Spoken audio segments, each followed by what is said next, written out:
Thanks, Eddie. Coming up, a man found guilty of a stabbing murder near Newcastle. We talked to the excavator driver who cheated death on the mid-north coast. Heatwave conditions on the way and the mudslide that caused a family home to collapse. That's next.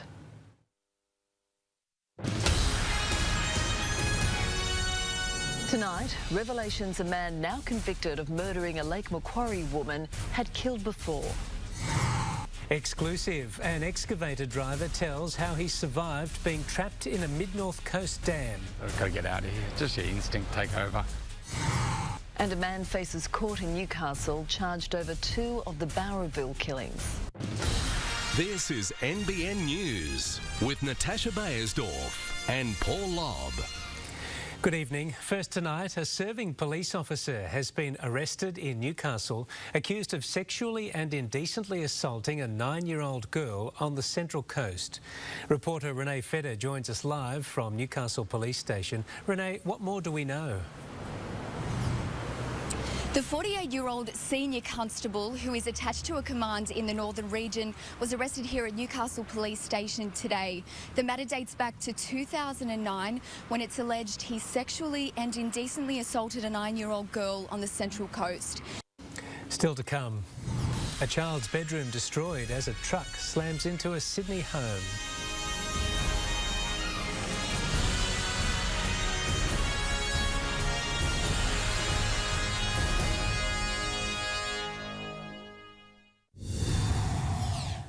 A 22-year-old Australian man has been charged with reckless driving over a jet ski accident in Thailand that killed his girlfriend. Thomas Keating has spent the day being questioned by Thai police. He says he was blinded by the sun before the collision. The victim's family has told authorities it was a tragic accident and no one is to blame. A couple and their young children are homeless tonight after a truck smashed into the front of their Sydney house. The driver somehow lost control of his rig before collapsing in shock. It travelled only a few metres, but that was enough. The truck taking out the front of this home on Serene Street after setting off from a driveway just across the road. Ahead in the news, the moment a chemical factory became a massive fireball. And Rolf Harris found not guilty of 3 additional sex charges.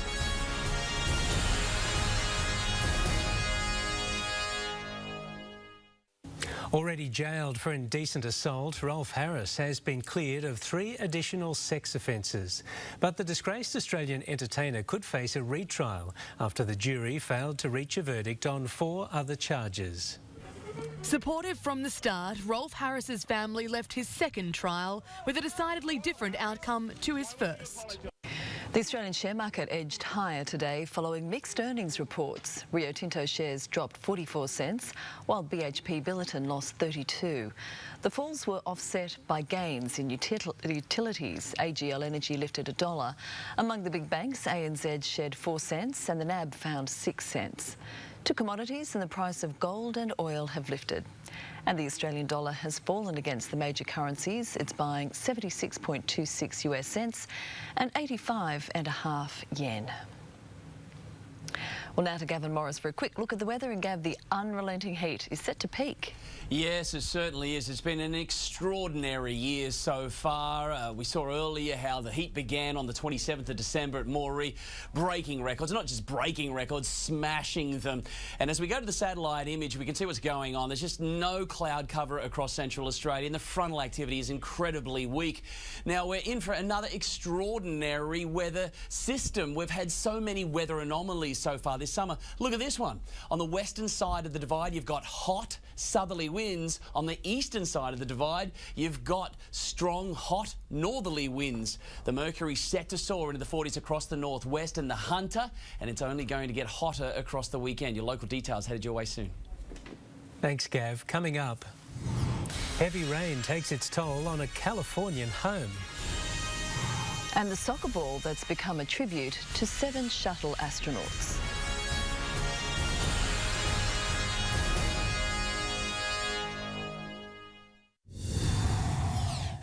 Prince Charles is mourning the death of his goddaughter, Tara Palmer Tompkinson. During the 1990s, the self-confessed cocaine addict was a regular partygoer with the rich and famous. The cause of her death is unclear, although last year she revealed she'd been diagnosed with a brain tumour. In a statement, the Prince said that he and the Duchess of Cornwall were deeply saddened by news of her death. Tara Palmer Tompkinson was 45. Most explosions are over in a flash, but this blast that ripped through a chemical factory in eastern China seemed to go on and on. It erupted into a gigantic ball of smoke and flame which reached hundreds of metres into the air. Astoundingly, it's believed no one was killed. 2 people, however, suffered burns. A police officer in California knew this house, hit by a landslide, was in trouble, filming it as it trembled. Then, sure enough, the home collapsed. The incident, the fallout from days of heavy rain. Slippery roads have caused havoc on America's east coast during the morning peak, with 55 cars colliding on a highway in Massachusetts. The pile-up included oil trucks and big trailers, but incredibly no one was seriously hurt. It was like a scene from a movie. Emergency crews pulling off an incredible rescue from a truck teetering on a cliff edge in China. Using a crane, firefighters pulled the driver and his family out of the cabin one by one, with a 40-metre drop below. 31 years after the Space Shuttle Challenger exploded on launch, a small piece of that fateful mission is now in orbit. A football recovered from the wreckage is on board the International Space Station in honour of the 7 astronauts who were killed. 2, 1, and liftoff. It was 1986 and Space Shuttle Challenger was only 1 minute and 13 seconds into its flight. It's one important soccer ball, isn't it? What a story, yeah.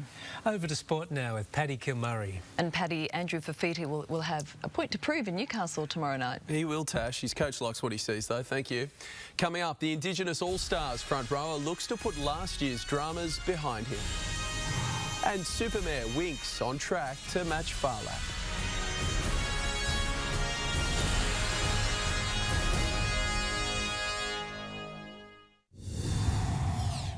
First to a developing story, and the Newcastle Knights say they are yet to receive confirmation that Jared Mullen has returned a second positive test for a banned substance.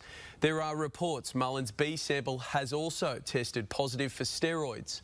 ASADA says it cannot publicly comment on its investigation at this time. Andrew Fafita's support for a convicted killer saw him miss out on a Kangaroos jersey last year. But the front rower has earned himself a representative recall and could be a game breaker for the Indigenous All-Stars in tomorrow night's clash in Newcastle. Looking comfortable back in the rep scene just 4 months after being banned from the Kangaroos tour. In a moment, the reigning EPL champions finally find their feet at home. And Australian cricket's new cult hero gets some advice from a great.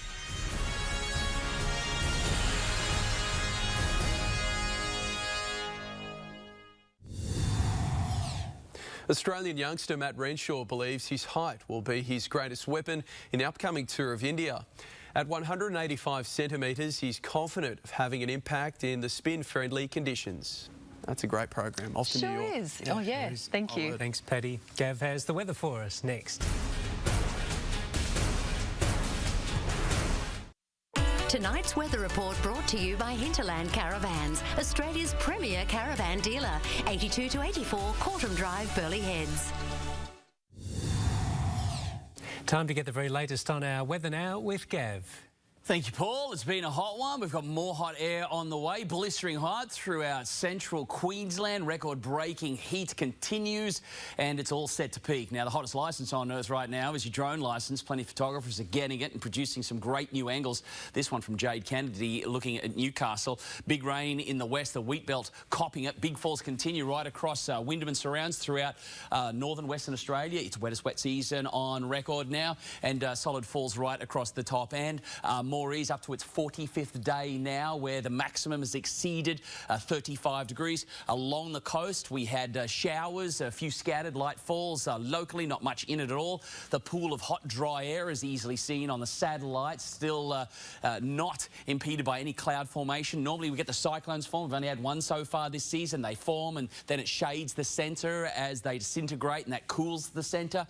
Of course, we've had nothing like that. Even this latest monsoon low, all of the cloud there has dived away to the south, and we've had no strong fronts, but we're going to see one finally next week, and that's going to clear some of the heat over the interior, but that is locked off there, both on the surface and the mid-latitudes. The mid-latitudes are among the hottest I've ever seen, in fact, and that's why it's going to be so blistering hot for New South Wales, and we'll be feeling the pinch locally as well, as all of the wet weather remains in the north and the far west, affecting Perth's forecast, Broome and Darwin. Hot from the centre to the south, the northerly winds pushing the heat towards the capital. Melbourne has got a nice little change there, just skimming the far southern areas of Victoria. Sydney blistering hot. If you're flying south, Brisbane is going to be very hot as well in the coming days, but not as severe, but certainly feeling the pinch. They'll be headed for 32, and that's what we received inland during today. 23 to 30 along the coast and out on Straddie.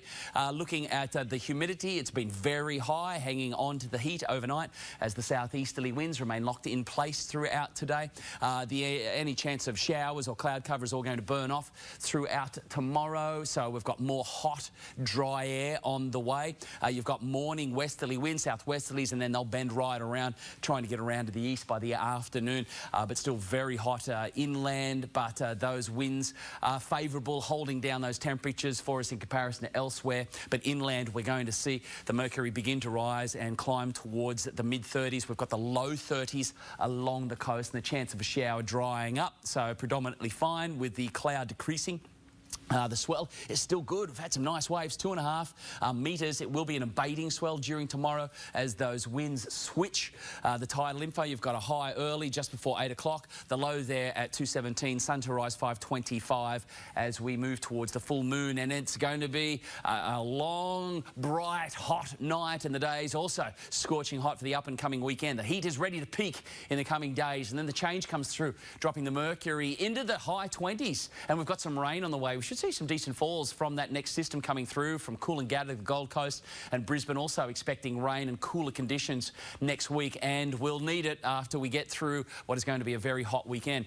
Some of the waves rolling through today, a lot of fun. We love big summer sets wrapping around Snapper and a big backhand Rio, slicing our way through the waves today with big long lines pushing down towards Kira. So yeah, lots of fun, very busy. Water temp amazing, still in hovering around that 24 to 26 degree mark out there. So make the most of the swell. It's going to be another epic session tomorrow morning with those morning westerlies. Amazing stuff on the way in the coming days as the heat wave rolls on. Brace for it. Thank you. Gav. And that's our bulletin for this evening. The Today Show will have the latest headlines from 5:30 in the morning. From all the team here. Good night. Good night.